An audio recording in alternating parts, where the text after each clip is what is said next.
नमस्कार, मैं सूर्य प्रकाश। इस वीडियो में हम लोकसभा चुनाव 2024 के बारे में बात करेंगे। जैसा कि हम लोग जानते हैं कि चुनाव आयोग ने 18वें लोकसभा चुनाव के तारीखों की घोषणा कर दी है।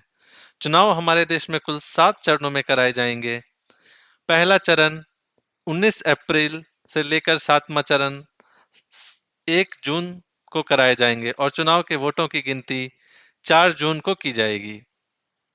इस वीडियो में हम उत्तर प्रदेश के लोकसभा सीटों के बारे में बात करेंगे।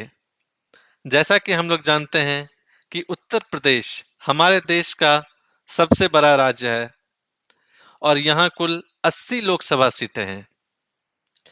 उत्तर प्रदेश में चुनाव कुल 7 चरणों में कराए जाएंगे।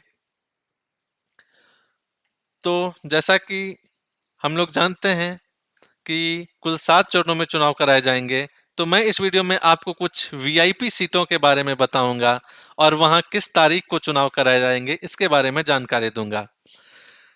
हमारे देश के कई दिग्गज यूपी से चुनाव लड़ते हैं, जिसमें कि सबसे पहला नाम हमारे देश के प्रधानमंत्री श्री नरेंद्र मोदी जी का है, जो कि वाराणसी से चुनाव लड़ेंगे, जहां चुनाव 7वें चरण में 1 जून को होगा।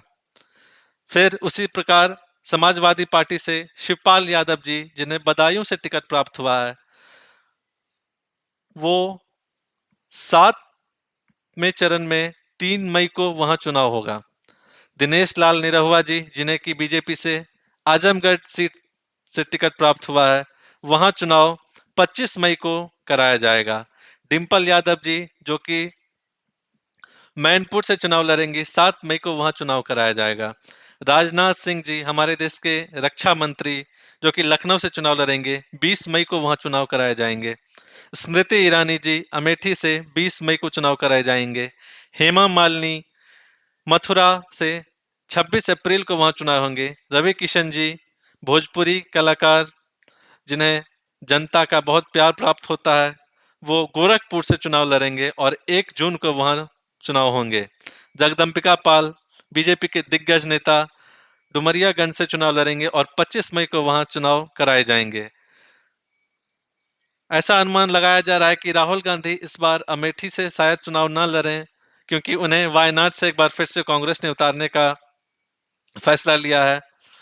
तो उसके बारे में हम फिर किसी दूसरे वीडियो में डिस्कस करेंगे।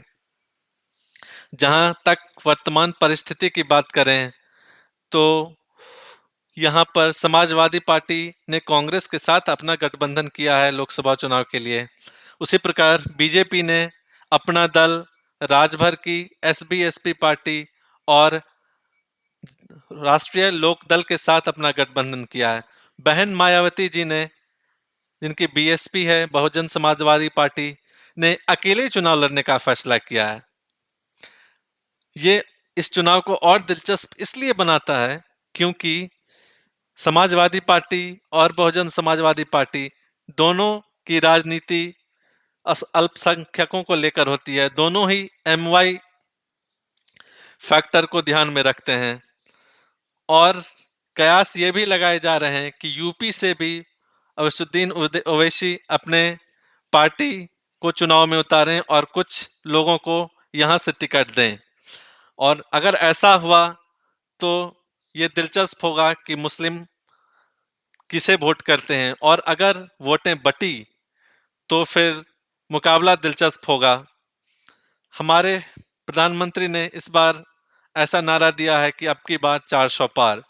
तो अगर एनडीए और बीजेपी को 400 पार जाना है तो यूपी में अच्छी तरीके से हाथ साफ करना होगा। 2019 के चुनाव में बीजेपी ने यहाँ 62 सीटों पर जीत दर्ज की थी, जो कि बहुत है। लेकिन अगर 400 पार करना है तो एक बार फिर से 2014 वाला कारनामा करना होगा, जिसमें बीजेपी ने 72-74 सीटों पर जीत दर्ज की थी। तो अगले 2 महीना बहुत ही दिलचस्प होने वाले हैं। चुनावी मौसम है, क्या होता है, दिन भर अलग अलग चीजें होती रहती है। कभी कोई पार्टी किसी से गठबंधन करती है, कभी कोई नेता किसी दूसरे पार्टी में चला जाता है, तो ये चलता रहेगा। इसी प्रकार अगर आप हमें ये बताएँ कि अगला वीडियो हम किस राज्य के चुनाव सीटों पर बनाएँ, तो अच्छा रहेगा, हम उस पर वीडियो बनाएँगे। अभी तक हमने बिहार की सीटों पर वीडियो बनाया, अगर आपने उसे नहीं देखा है, तो हमारे प्लेलिस्ट में जाइए और उस वीडियो को ज़रूर देखिए। अगर आपको ये वीडियो अच्छा लगा, तो आप इसे लाइक कर सकते हैं। आप हमारे चैनल को सब्सक्राइब करिए, बेल आइकन दबाइए, ताकि आगे हम कोई भी वीडियो बनाएँ, तो आपको उसकी नोटिफ़िकेशन मिले। इससे हमको पता चलेगा कि हमें आपका प्यार मिल रहा है। बहुत-बहुत धन्यवाद।